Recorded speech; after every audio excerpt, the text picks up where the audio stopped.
Good morning, everyone. We are just going to give it a moment for everyone to join, and then we will get started. Thank you all for your patience. I know we're a few minutes behind.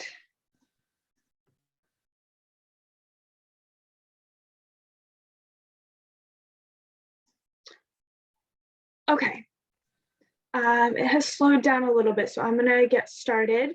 First of all, thank you all for joining us today for Blurred Lines, where domestic violence, trauma, and substance misuse converge, with Becky, Lockwood, and Lisa McGahan from the Salasin Project. My name is Charlotte Hoff, and I am the Communications and Training Coordinator here at MOVA. I'm just going to go over some logistics quickly before passing it over to our presenters. This is a Zoom webinar, so you cannot be seen or heard as audience members, but you can see the presenters, ASL interpreters, and presentation. If you have questions during the presentation, please use the Q&A function to ask them, which can be found at the bottom of your Zoom screen. Questions will be saved until the end of the presentation and all answered at that time. We do have ASL interpretation and cart captioning available during today's workshop. To see the closed captions, go to the bottom of the screen, click on the up arrow next to closed caption, and choose Show Subtitle. If you're having trouble seeing the ASL interpreters, closed captions, or have any other tech issues today, please use the chat function to message either myself or my colleague, Brenna Chase, and we will be happy to assist you. If you do not see our names individually to message, you can message all panelists. I now am glad to pass it over to our presenters this morning, Becky Lockwood and Lisa McGahan from the Salasin Project. And without further ado, I will pass it over to you both. Thank you so much for joining us this morning.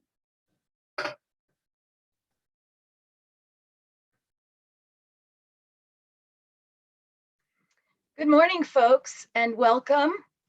Thank you for joining us this morning for our presentation.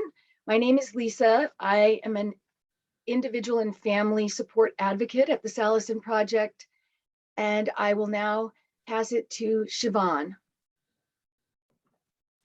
Good morning, everyone. My name is Siobhan. I am an active member of the community who unfortunately has experienced domestic violence as well as substance misuse, and I am currently working my way through treatment. Good morning, everyone. My name is Becky Lockwood. I am the director here at the Salasin Project, and I'm happy to be offering this workshop with Siobhan and Lisa.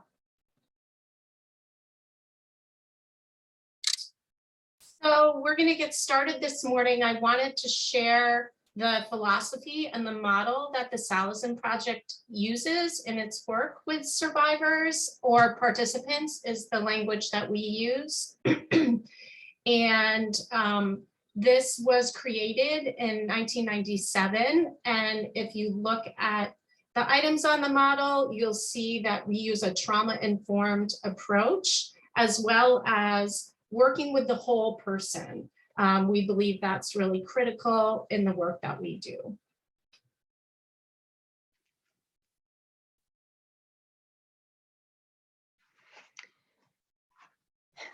These are the goals that we have chosen for our presentation this morning. We understand that this is a very big and complex topic, and we cannot even begin to do it justice in an hour and a half that we have this morning, but we would like to offer the opportunity and a forum to begin the dialogue. And our hope is that you all, as participants and joiners with us this morning, that you'll be able to continue the dialogue with your peers and whomever else crosses your path that you think would benefit from this information. The learning objectives that we've chosen for this presentation include a little bit of information about us assessing for substance use coercion. We've got lots of great things that we'll share with you at the end. And we also are going to talk about increasing awareness about how a trauma-informed approach can improve health outcomes and how to increase awareness of the intersection between substance misuse and domestic violence. So we want to start by defining our terms so that we can have a shared understanding of the language that we're using. So we're going to start with trauma. A trauma is an experience in which an individual or community feels a threat to their life or to one's body or psychic integrity. And it could be accompanied by intense fear, helplessness, or horror. Another way to look at trauma is as an acute, a chronic, or a complex experience. So again, an acute traumatic experience is an individual experience of a single event. A chronic experience of trauma is domestic violence. And complex experiences of trauma, an example of that would be a person who escapes their home country, becomes a refugee due to war or community violence. Another way to think about trauma that I think is important is community or collective trauma. For example, living in a neighborhood where there is constant violence and surveillance. Intergenerational trauma, so that's a trauma that gets passed down. I think of Holocaust survivors and their children and the way the trauma of the Holocaust is passed down. And historical trauma. So communities of color in this country have experienced historical trauma. So they have been systematically oppressed through slavery, through the medical institution, through the criminal legal system, and that gets passed down from generation to generation. I want to share a quote from Bessel van der Kolk, and he says, "Trauma is not something that happened back then. It's the current imprint of the pain, horror, and fear living inside a person or people." I think that's a really important way to think about trauma. Lisa? So in the work that we do with our population of survivors, they bring many issues to the table that they are struggling with. And what we've noticed is that there's a common denominator that runs between and through all of these things. And that is the trauma.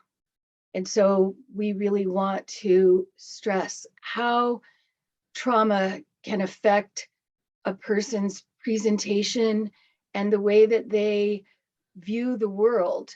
Through the traumas that they've experienced, the way that they perceive the world is changed.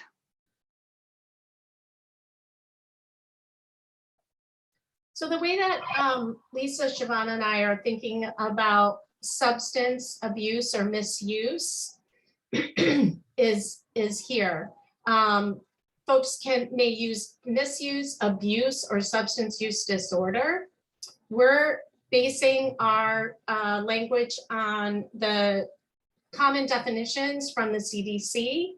So alcohol abuse is consumption that puts a person at risk for adverse health and social consequences.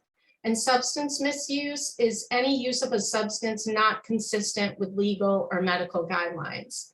And we know that according to the DSM-5, substance use disorder can be mild, moderate, or severe.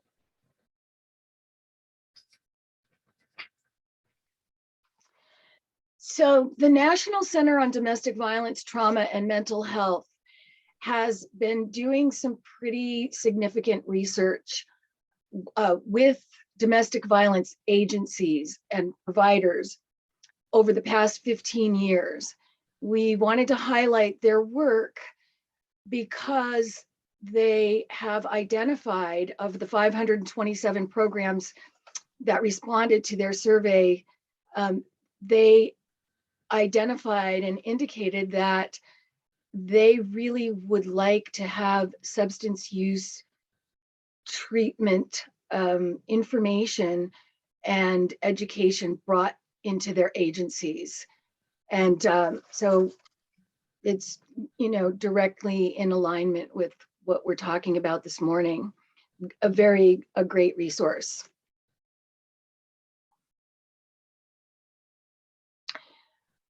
We know about the consequences of domestic violence, that whether or not an individual or family has suffered physical injury, that there are very significant consequences, health consequences, both mental and physical health consequences, and that are very serious. And these are the result of being exposed to the domestic violence and the trauma that goes along with it. And again, common language, the definition of domestic violence that we're using this morning is a pattern of assaultive and coercive behaviors aimed at establishing control by one partner over the other. And some of the behaviors are here. You can take a gander at this list. I would like to draw attention to the last item on the list, violating and controlling digital boundaries, and to stress that with social media and all of the wonderful technology that we have, there is also a very high risk for survivors and persons who are experiencing domestic violence. This media and our devices are used by abusers to control, coerce, and track their partners.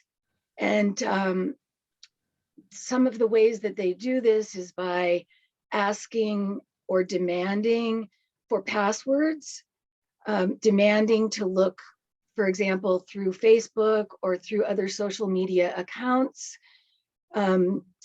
deleting friends or family members from one's account, and breaking phones, taking phones, putting trackers on phones, etc. We see this very often, and there's some pretty good literature on how to help folks know when this is happening, if it's something that is covert. Becky?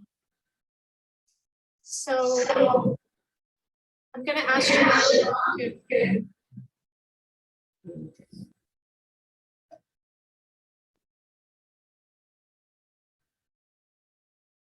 Sorry about that. I'm going to ask Siobhan to share some of the examples of abuse that we collected from the folks that we work with. So some of the examples of abuse from Salasin participants are: he would threaten to take my son if I had any plan to report him. After a fit of rage, he would apologize and promise never again.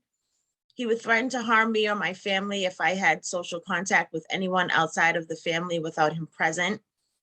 My abuser would switch from anger to promises and lovemaking as ways to control my thoughts and actions. You can't support the kids without me. He called me a whore because I made a lot of money as a server. He said I must be selling myself for tips and threatening to burn my family's home. Thanks, Siobhan. Lisa?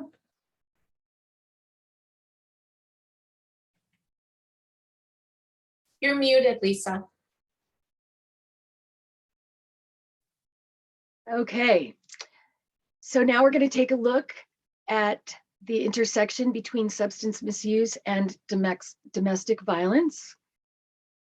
We know that substances are not the root cause of domestic violence, but oftentimes the abuser will use it as an excuse for their behavior. And you can see there are a couple more examples from our participants here on this slide. Like I said, blaming the alcohol or the drugs on the physical or emotional abuse. And then entering into treatment sometimes as a manipulative way of getting out of suffering any consequences for their behavior. So not, not being able to be located by the police because substance use treatment centers are confidential under 42 CFR.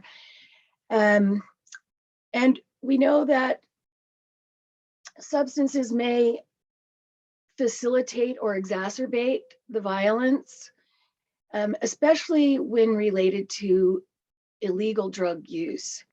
So as opposed to alcohol, with the illegal drugs, often we see much more high-risk behaviors being engaged in, oftentimes related to acquiring the drugs or getting money to pay for them.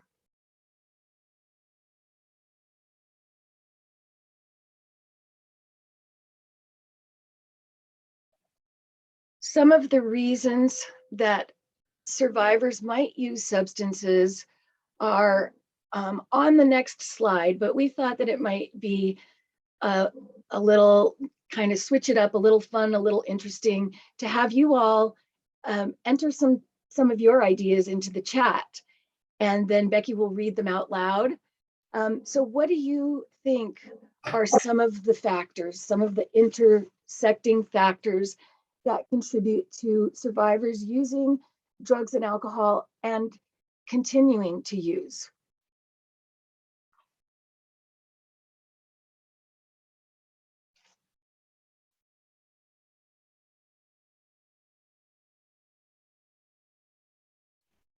So family history, a coping mechanism to dull the pain, to numb emotional pain. Thank you. Great.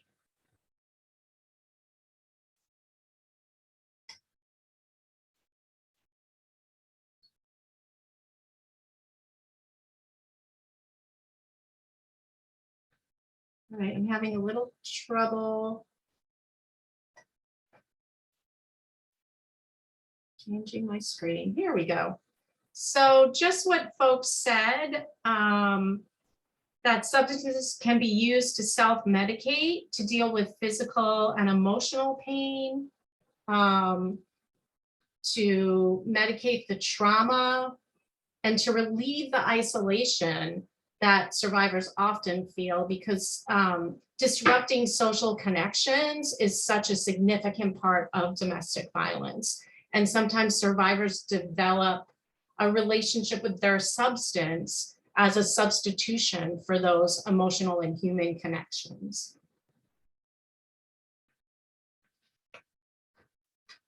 So we're going to talk about coercion some more, and specifically substance use coercion and mental health coercion. So it's really important to recognize the prevalence of this kind of abuse in domestic violence, intimate partner violence. And again, we're going to reference the National Center on Domestic Violence, Trauma, and Mental Health for their excellent work around kind of naming this as a form of abuse. Survivors have talked about it for a really long time, but the survey that Lisa referenced was really the first quantitative data that we got. And I think it's really important to look at how this form of abuse affects a survivor's capacity to leave, to recover, and to heal. So these common tactics are to intentionally undermine a partner's sanity or sobriety. And I think if someone is, if you're a treatment provider, it's important to look at this issue instead of thinking that your client or the survivor you're working with is not compliant, to really try to dig in and understand, is there something else happening? That abusive partners will do everything they can to undermine the credibility. And one of the ways that they do this is using the pervasive social stigma. So the stigma associated with being someone who uses drugs or alcohol, the stigma associated with being, in particular, a woman who uses substances, or, for example, a member of the GLBT community and using substances. So not to dismiss how that stigma can really prevent survivors from seeking support and getting support. Lisa? So when it comes to substance use and domestic violence, one of the things that we do notice very often is that many survivors, especially women, report that they first used substances with their partner, with their abusive partner, and that oftentimes it was coercion that initiated that first use. If it wasn't a first use, oftentimes we also see that the partners are encouraged or intimidated into using in a different way. So a different entry of use. So perhaps IV instead of sniffing, or using a larger amount than one is used to, or mixing drugs together that they haven't tried before. And if you look here on this slide, there are some pretty, statistics that are pretty alarming. Over a quarter of survivors have experienced pressure or coercion to use from a partner or ex-partner. And we have some other examples of this further on in the slideshow.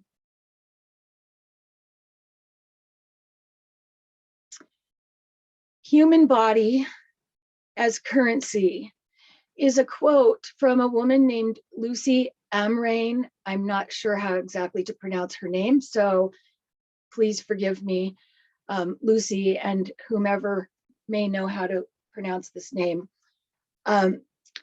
So Lucy coined this phrase, and her mother was trafficked, and she coined this term as she was trying to uncover the experiences and the reasons behind the things that happened to her mother. The way that it's defined, we think about the body being used. The body is a commodity that can be traded or exploited for someone else's gain of money, goods, services, or anything else of value, includes forms of human trafficking. And we do see this, that oftentimes with our participants and this population in general, that women are using their bodies to provide drugs for the couple. And so that could include trading sex for drugs or sex for money. And There are lots of other examples of what this could look like.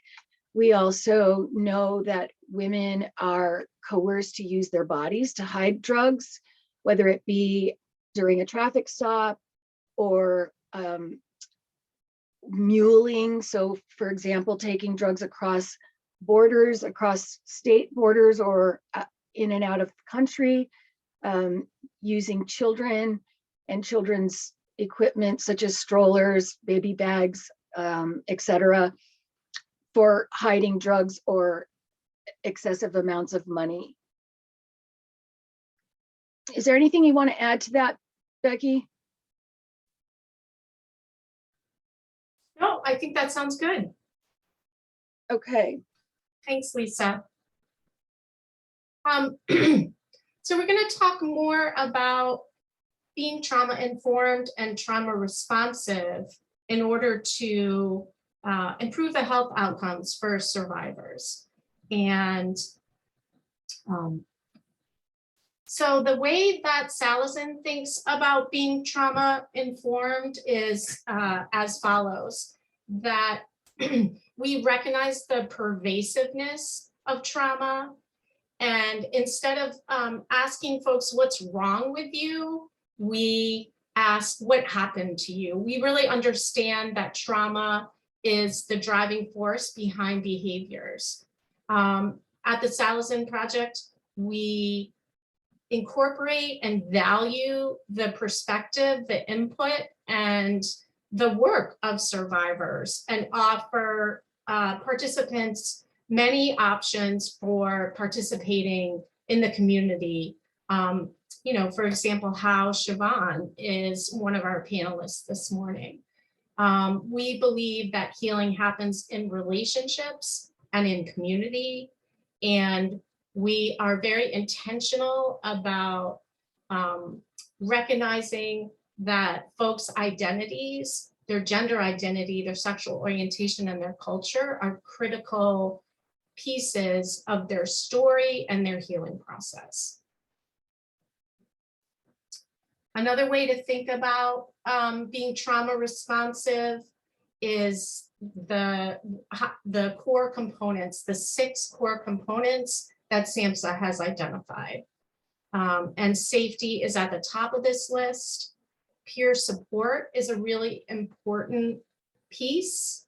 And again, recognizing the cultural, historical, and gender identity lens in looking at trauma.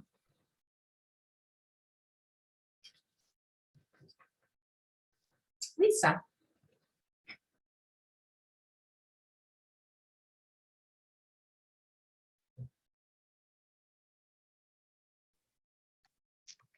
In assessing for domestic violence, substance use, and mental health coercion, we looked at a lot of work that's been done in this area. There are tons of resources that we'll share with you at the end of the presentation, but one that we really wanted to pay attention to is this toolkit for screening, assessing, and brief counseling in primary care and behavioral health settings.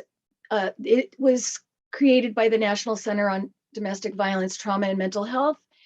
And we really think that it's got some great tools and information that we hope you all will be able to take advantage of if you're not already familiar with it.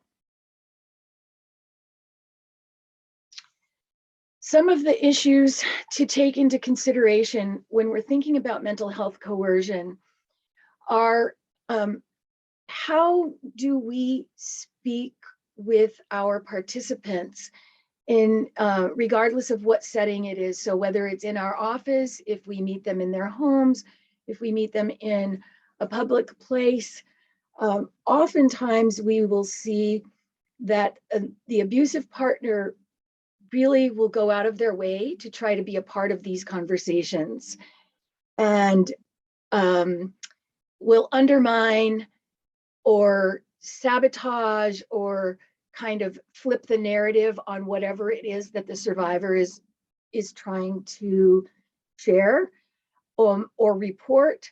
And so one of the things that we would like for folks to be aware of is to really question, is it best practice or is it safe to collect information from an individual with another person present? Because oftentimes we don't really know whether or not that person is the perpetrator or one of the perpetrators. How do we know that that the information we're receiving is not harming the person seeking services? How do we know? Oftentimes, it's abusers can be very cunning, and it's sometimes the things that they say are interpreted and believed at face value, and that can be very damaging to a survivor.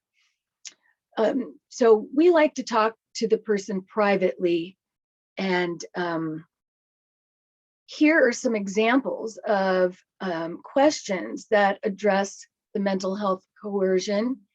And if you'd like to just take a look at them, the one that I wanted to point out here is the second from the bottom, the second from the last. And does your partner restrict or interfere with your ability to speak for yourself with doctors or mental health professionals? And this is exactly what I was referring to a moment ago. And it's a common tactic.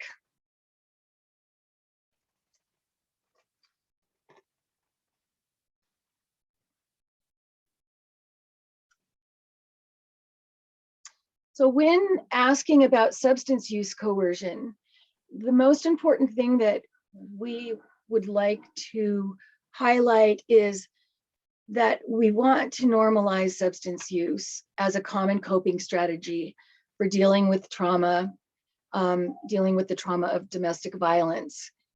And we want people to be able to feel comfortable talking about it.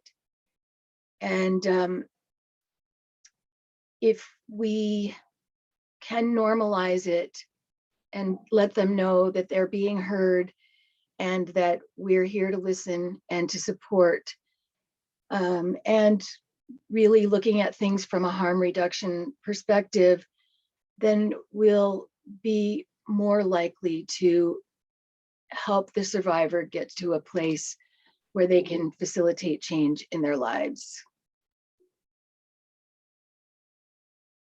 So we wanted to ask you all who are listening and participating another question to put in the chat, which is, why might it be difficult for a survivor to disclose that they are misusing substances? So if people could take a minute and put some responses in the chat, I will share them with the broader audience.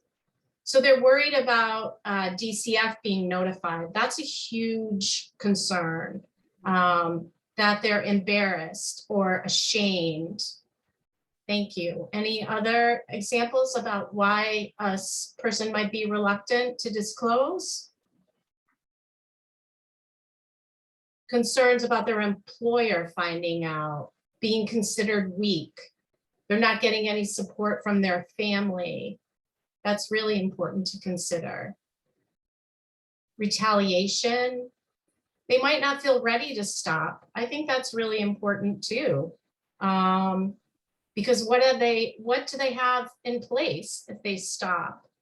Are they going to be able to leave this unhealthy relationship, this abusive relationship? Yeah. And losing custody in family court. These are all really, really critical issues. Thank you. All right, I'm going to close the chat and hopefully move on to the next slide. There we go. So these are all the reasons that folks already identified. The stigma, the shame associated with substance use, fear of discrimination, fear of their credibility being attacked, the concern about what's going to happen to their children. And we have to recognize that our treatment services are not set up to really support women, particularly women with children. That's a huge issue. All right. So questions to ask about substance use coercion. So these are, pretty basic when you look at them. I think it's important to recognize that partners can coerce someone into using drugs or using more alcohol or drugs, that they can justify their abuse by saying that they're abusing the person because of that person's substance use, and that there's sexual exploitation and sexual violence associated, that the partners can use the survivor substance use to justify these behaviors. One of the really common examples that we hear is that the person causing harm will say that the police, if the survivor calls the police on the abuser, that the kids will be taken away because the police will recognize that the survivor's under the influence. And that this happens too. It's not just a fear, it's a reality.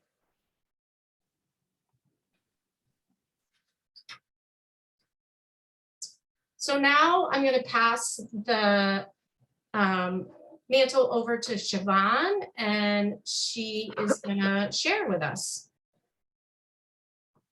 Siobhan, take it away. And when you're ready, I will move the slide on once you're done sort of sharing your story and your perspective. Thank you. Good morning, everyone. First, I want to take the time to thank Becky and Lisa, as well as Charlotte, for asking me to speak again. I've spoken for Salasin Project before, and it was a very humbling and eye-opening experience for me. And I am basically, I want to apologize in advance. I don't know anybody who's present today. I don't know your history or your story. So if I read anything in my story and it is triggering for you, I very much apologize. When I started thinking of what I wanted to write, I thought about sharing a synopsis of my relationship and how every event has brought me to where I am today. But I realized that I was making it about him, and this is about me. This is about how I survived mental, emotional, and eventually physical abuse. Obviously, he's part of the story. I wouldn't be here if I never fell in love with him, but I did. After 3 years of being friends, our friendship turned into a relationship. And from September 13th, 2009 until July 30th, 2020, I went through the best and worst relationship I've ever had. I loved him with everything I had inside me, and I believed for a time the feeling was mutual. In the beginning, it felt so pure and so genuine, like it was too good to be true. And it was. For the first 3.5 years, I experienced emotional and mental manipulation and abuse. It didn't help that we were abusing drugs together either. The first time he ever put his hands on me, he stabbed himself after. And he called that move a guilty reaction. And at the time, my sick mind called it love and guilt. But my sober mind now calls it manipulation at its finest. Because if he loved me, that would have been the last time, but of course it wasn't. I went through almost 11 years of off and on mental, emotional, and physical abuse. I've been lied to, manipulated, cheated on. I've been degraded, called every name in the book. The lives of my family were threatened, threats to have my children taken because I don't deserve them and I was using, threats that are still very hard to speak of. I've been loved, treated like a queen. He loved my kids like they were his own, although my oldest didn't feel the same. but my son called him daddy. He made me feel like the most beautiful woman on the planet until we were in some sort of argument. And physically, I've been slapped, punched, spit on. I've had numerous liquids poured on me, my head dumped in a toilet, and strangled. I was lucky to not have had any of my teeth knocked out like I was threatened to have happened many times, or any broken bones until the night of July 31st, 2020. After being choked until I almost passed out and unknowingly urinated on myself, he got up and told me to calm down because our then 5-year-old was hysterically crying, hearing my pleas for him to stop, that he was going to kill me. I did my best to calm her down, but I was so deathly afraid that he'd just close the door and finish what he started. I was so afraid that I told my daughter that I loved her, that I always would, and everything I've ever done was for our family. Then I kissed her on her forehead, opened her bedroom window, and jumped out from our second floor apartment.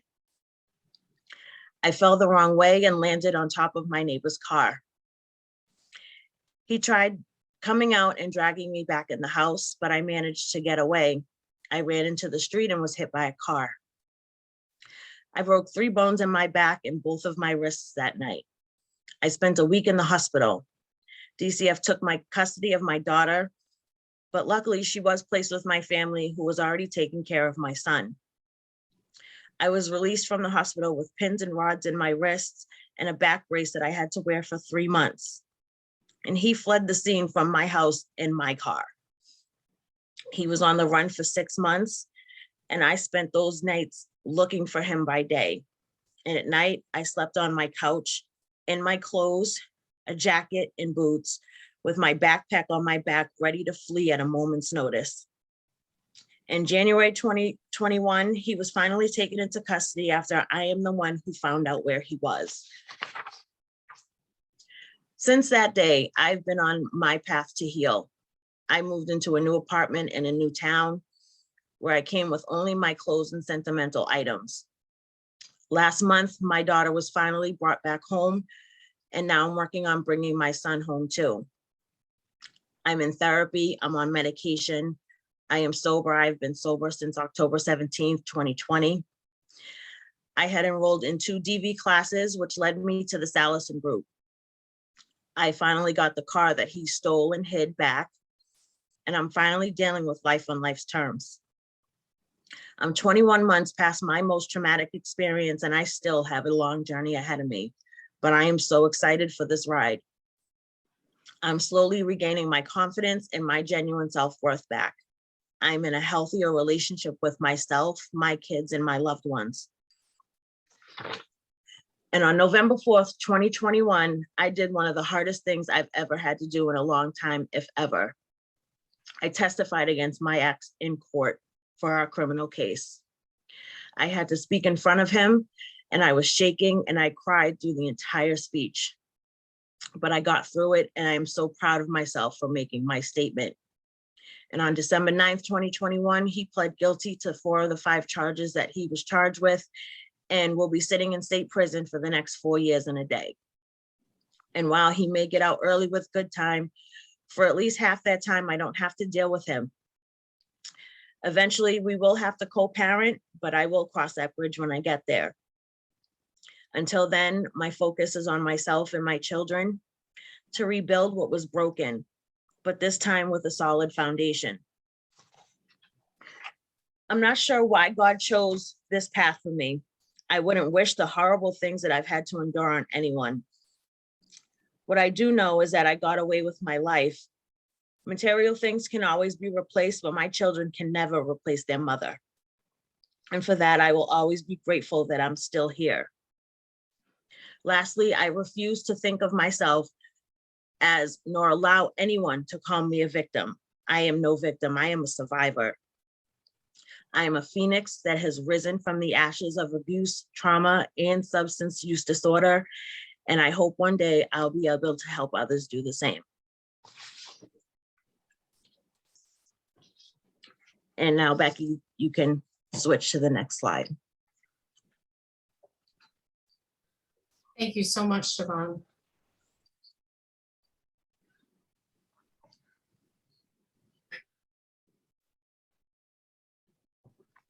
So some of the questions: did your partner ever try to stop you from getting sober, entering or maintaining recovery? These are answers from other Salasin participants. And the answers are: he would use in front of me. He told me I was sexier and he liked me better when I was high. You'll always be a junkie. Accused me of using IV drugs, even though I was clean for many years. And he would call me over and over, trying to convince me to leave treatment or threaten to abandon the kids. I'm sorry, I can't see. That's good. Threatened to abandon the kids when he was taking care of them. Did your partner ever try to stop you from getting sober, entering or maintaining recovery? If I went to detox to try to get clean, he would come into detox right after me in order to control me. Did your partner use your substance use to control you? He would threaten to call DCF and report my drug use in order to stop me from calling the police.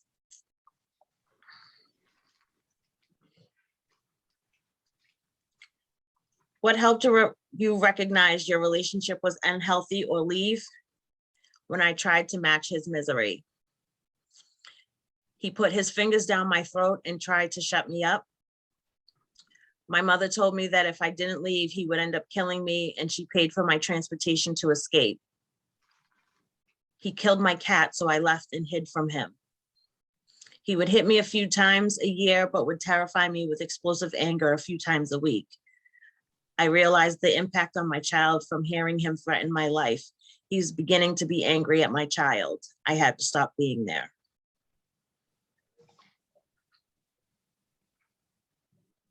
Thank you, Siobhan. Lisa? Thank you.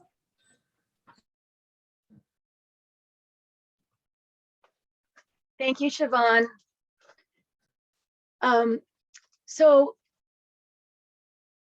I'm going to switch gears a little bit now and bring it back to a meeting with participants and sitting with folks who are sharing and disclosing very difficult things. We want to really recognize and appreciate the difficulty and the strength and courage that it takes to be able to say out loud some of the most horrific things that have ever happened. And that includes trusting someone. It oftentimes takes a lot of time to build trust and for a person to be able to share some of these things. So, you know, and also I'd like to add that sometimes folks don't even really understand the magnitude of some of the really covert coercion. And so we find that as time goes by, more and more comes to the surface. We want to offer to connect the person to community resources, to treatment, to crisis or respite if they need or request it, and to discuss strategies that they can use if their partner is interfering with treatment.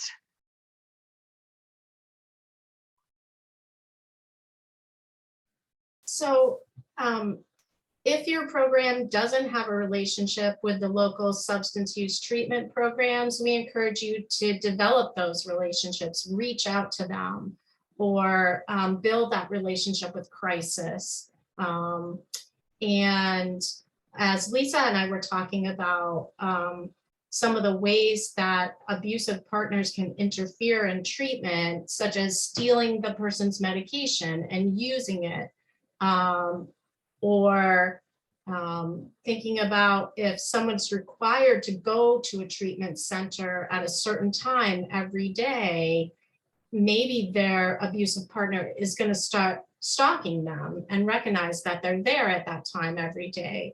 So having that relationship with the treatment provider where A survivor can alter the times that they're required to go, or they can take home their medication.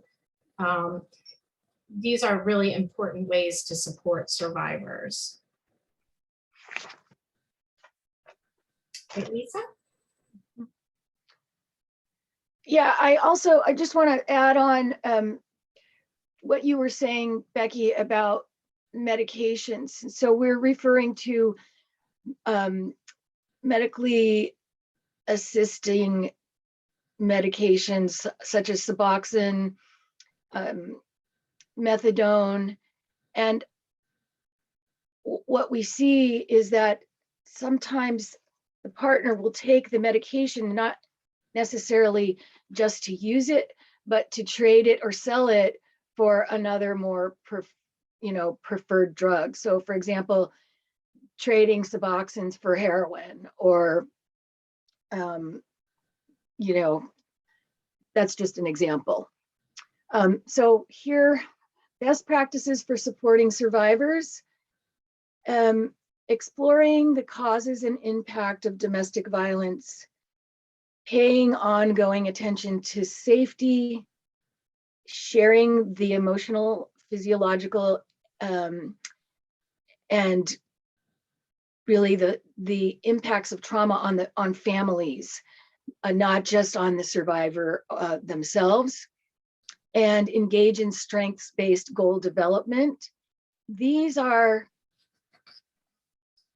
recommendations that we have for folks that are working with survivors, and maybe some of you have just started to work with survivors. So again, as I mentioned in the chat, there will be references to some of these resources that you'll be able to access on your own later.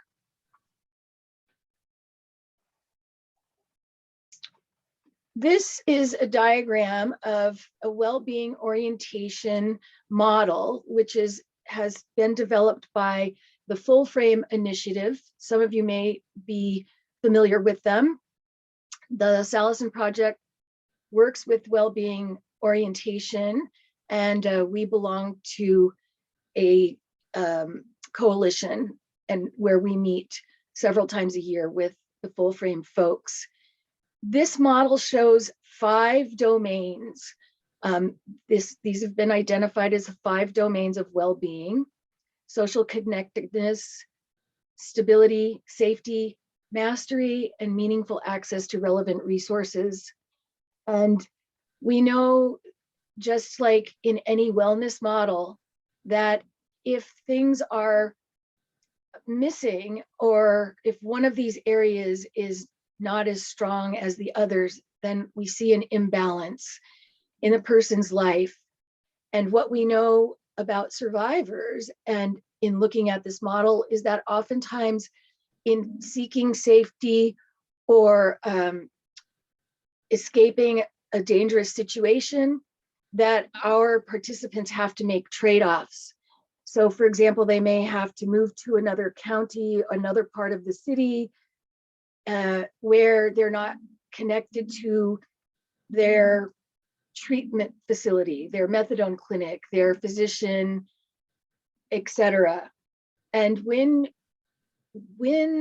that imbalance happens, this is what it can look like. We thought that this is also from the Full Frame Initiative, and thought that this was a really great diagram, and it shows that if one thing is off, our lives are just kind of in tilt, in the tilt. So anything else you want to add on that, Becky?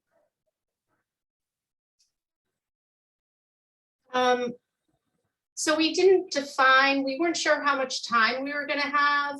So we're not going to actually define the 5 domains, but again, a link to the full frame is included in the references. And so this has to do with our philosophy of that, survivors like Siobhan, are more than just the trauma that has happened to them. And that part of the healing and recovery process is looking at all of these domains and building goals with a person around them. And it's also really useful, like you were saying, Lisa, to use this language of trade-offs. It can help a person understand why they continue to stay in an unhealthy relationship, that they're making trade-offs, or that their social connectedness has been denied, and that needs to be a really important part of their healing process, and looking at a participant and helping them figure out how to build up those relationships again.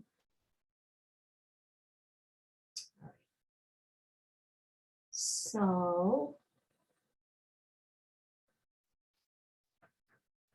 we want to talk about safety planning. And I think one of the ways that at Salasin we really appreciate the full frame lens is because most of the times I think about safety planning, or often I think about safety planning with a domestic violence survivor, and it's really about physical safety. It's about having a go bag packed so that you can flee.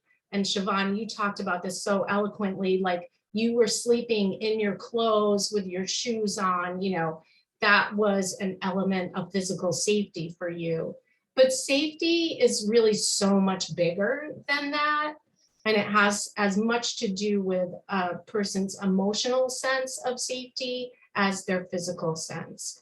And so the way that we think about safety planning is recognizing that it's so critical to healing that a person be able to be their authentic and genuine self. So that they bring their whole person, all of their identities to the healing process, whether that's an identity as being a person in recovery, whether that's a GLBTQ identity, whether it's their racial or religious background. That's really important. That what is safe for me may not be safe for someone else. And so that's a really important lens too. I might feel like it's safer for someone to flee their apartment because their abusive partner knows where they live, but that might feel really, really unsafe for someone. And I need to respect and recognize that. Again, here's this language of trade-offs that we've been talking about. And that finally, what I may perceive as a negative behavior may actually be that survivor's way of regaining a sense of safety. And so this could be using their substance of choice. It could be resuming a relationship that where that person is friends with the abuser. Whatever it is, I might have a judgment about that, but it could very well be just that survivor's way of trying to regain that sense of safety or stability or mastery in their life.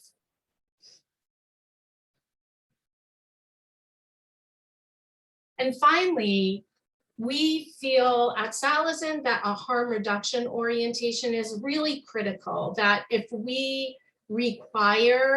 say that you have to be abstinent in order to engage with us, that there are so many people that are not going to be able to engage at all. That we have to recognize that that sobriety or recovery, that there's many, many paths to recovery, and that people get to self-define what their recovery looks like and the language that they use. And that's something that we talk with people about. What language do you use? Do you use the word sobriety? Do you use the word recovery? We really believe that that overdose prevention planning should be part of the work that we do with survivors. We have free Narcan available at our office. Our staff go through Narcan training, and we make Narcan training available to our participants as well, free training. And part of what that does, it's not just the, the physical fact of having the Narcan available.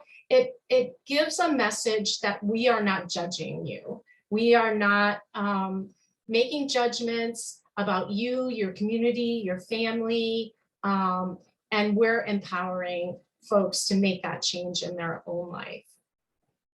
And a final really important piece is to think about, when you're doing safety planning, how might the participant's substance use affect their ability to implement that safety plan? How might the person that's harming them, that person's substance use, affect the safety plan? And so that has to be part of the conversation in a non-judgmental way. Survivors have said that sometimes it's safer for them to get drunk with their partner than to try to abstain. And so recognizing that and just addressing it is critical. Lisa or Siobhan, is there anything else that you want to say at this point or add?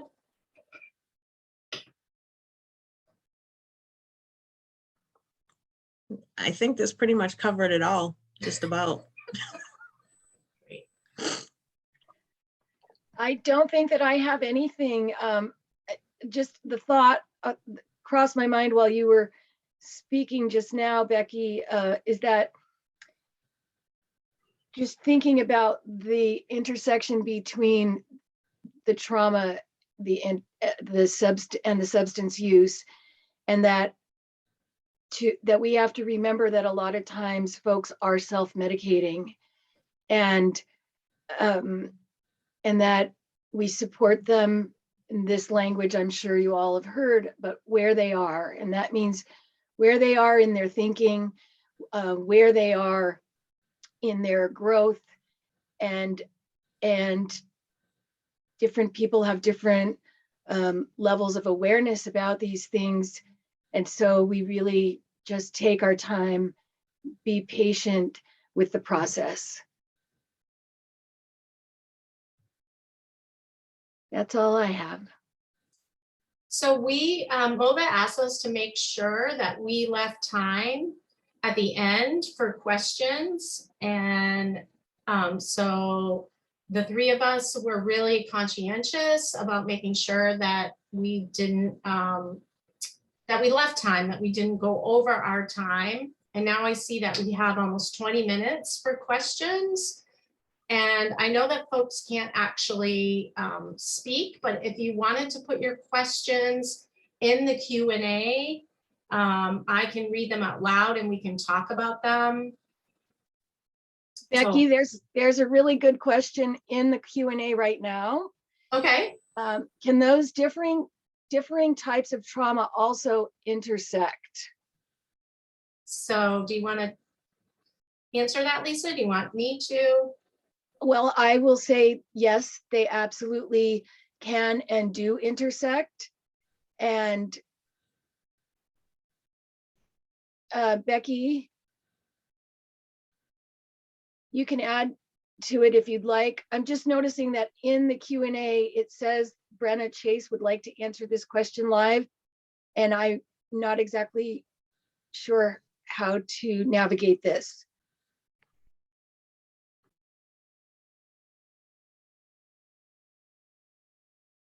So Brenna, oh, here she comes. Yay. Sorry, Lisa, I was just marking it so that it would be sorted as answered. You can ignore that. Okay, thank you. Becky, do you want to expand on the answer at all? Sure, I think absolutely that the different types of trauma intersect so that someone can be carrying this historical trauma and that compounds the individual trauma, for example, of domestic violence, and that because of the historical trauma that someone's carrying, they might not feel safe accessing traditional forms of support or treatment because of that historical trauma that they're carrying. So yes.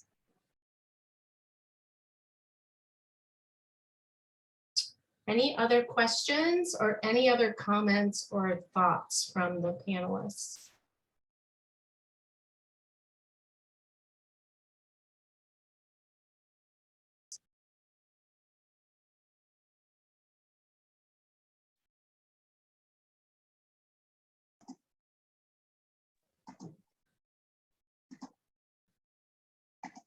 Well, I think then we can wrap up and people can have, an unscheduled 15 minutes. I was just gonna pop in and I was trying to give everyone another minute. I'll echo what Becky just said. If you still have questions, please do keep putting them in. Oh, I see a question in the chat actually that just came in. How does one obtain a restraining order? And I'm not sure if that question is complete, but maybe you can start to at least answer that first part. So I can jump in and then Siobhan and Lisa, you can add. So there's a couple different ways to get a restraining order. You can go to court.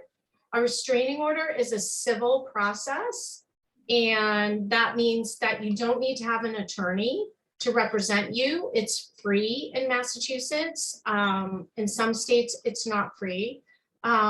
So you go to a district court, and in Massachusetts, all of our courts have what are called safe plan advocates. You could go to the clerk's office in the court, or probably even ask the security as you go through the court, and they can direct you to a safe plan advocate who can help you fill out the paperwork. And so restraining orders are issued when someone feels an immediate threat to their safety. Imminent harm is what they call the standard. So you would fill out the paperwork and stand before a judge. And if a judge feels that you have made the case that you are in fear of imminent harm, they will grant a temporary order.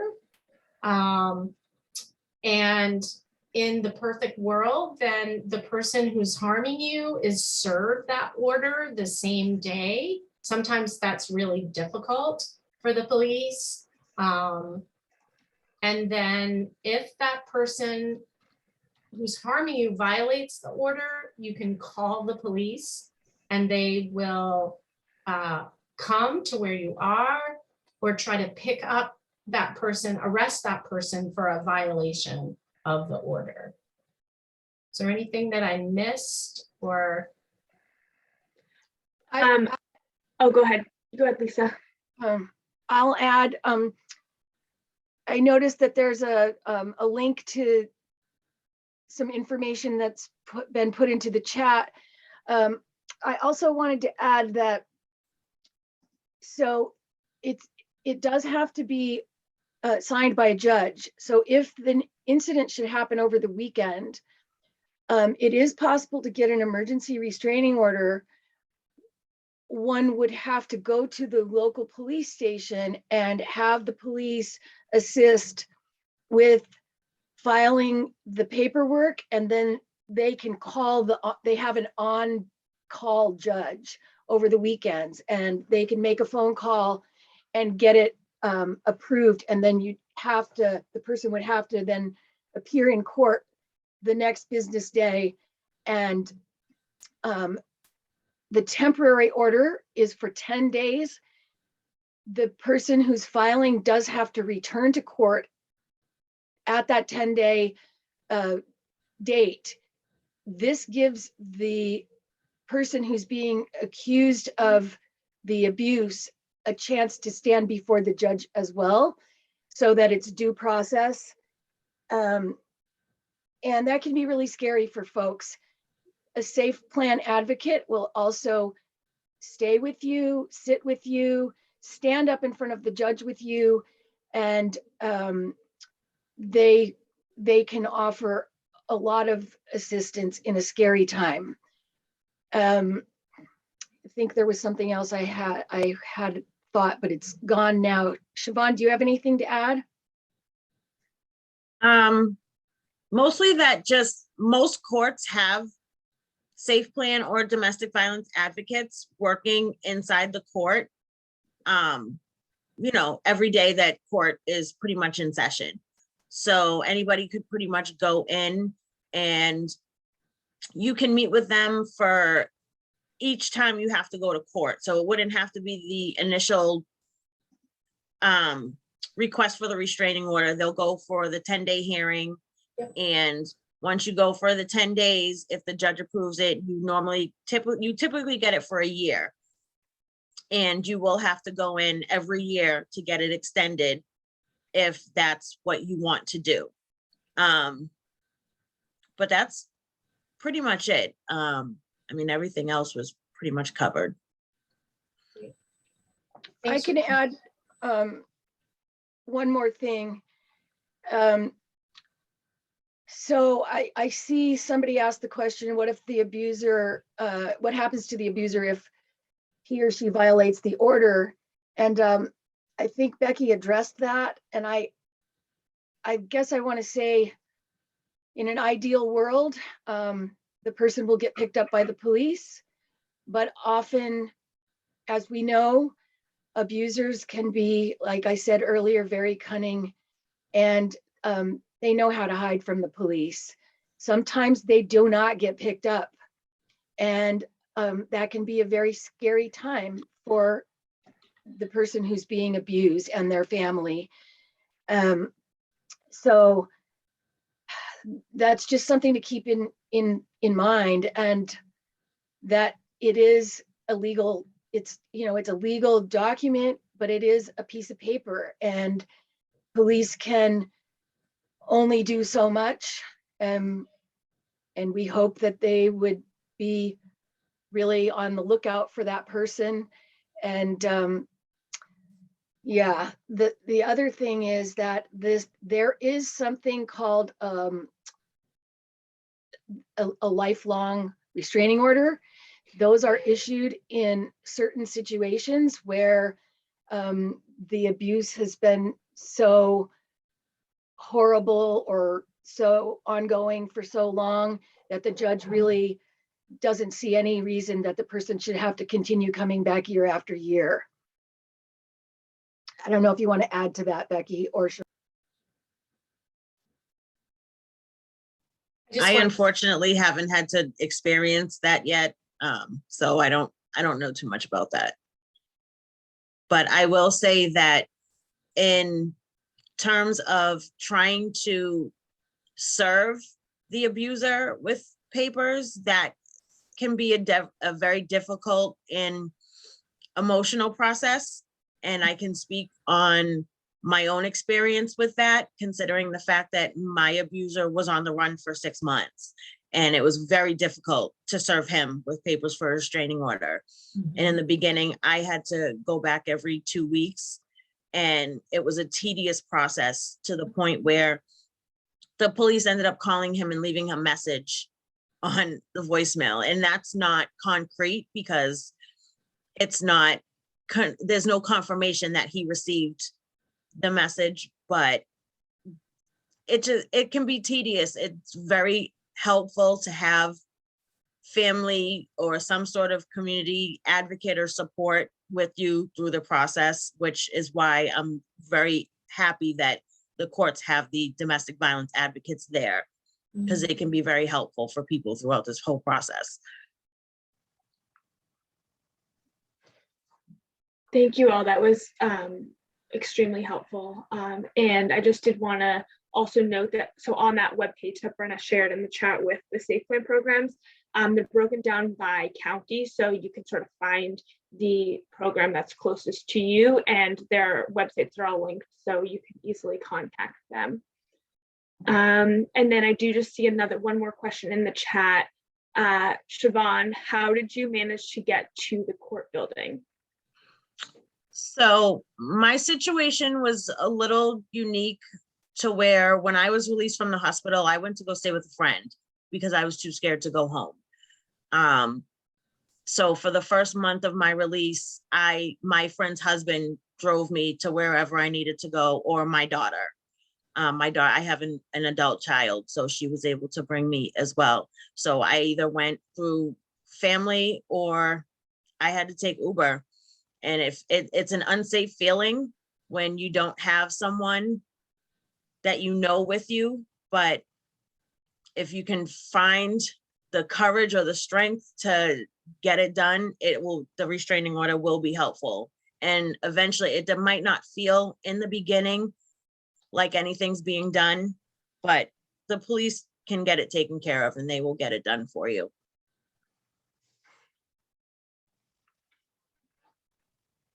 Thank you.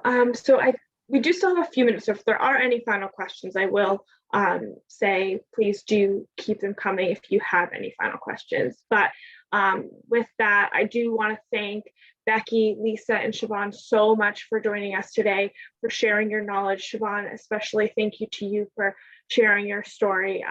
It was really impactful, and I know a lot of people learned a lot, as I can see from the chat and all the thank yous that came in to you there. And so momentarily, Brenna's going to put in the chat the link to today's evaluation for today's session, and also the link to our Victim Rights Month workshop page. We do still have a few workshops to finish out this month. And we are able to share a PDF of today's slides as well as the recording. So I will send a follow-up email a little later today or tomorrow with that and with the evaluation link one more time. So I do just want to thank Becky, Lisa, and Siobhan so much again. And thank you all for joining us this morning. I hope you all have a great rest of the day. Thank you, you as well. Thanks to MOVA for facilitating this. We appreciate it. Thank you. Thank you. Thank Bye, you. everyone. Thank Have a you good all day, for joining everyone. us. Bye, everyone. Bye, everyone.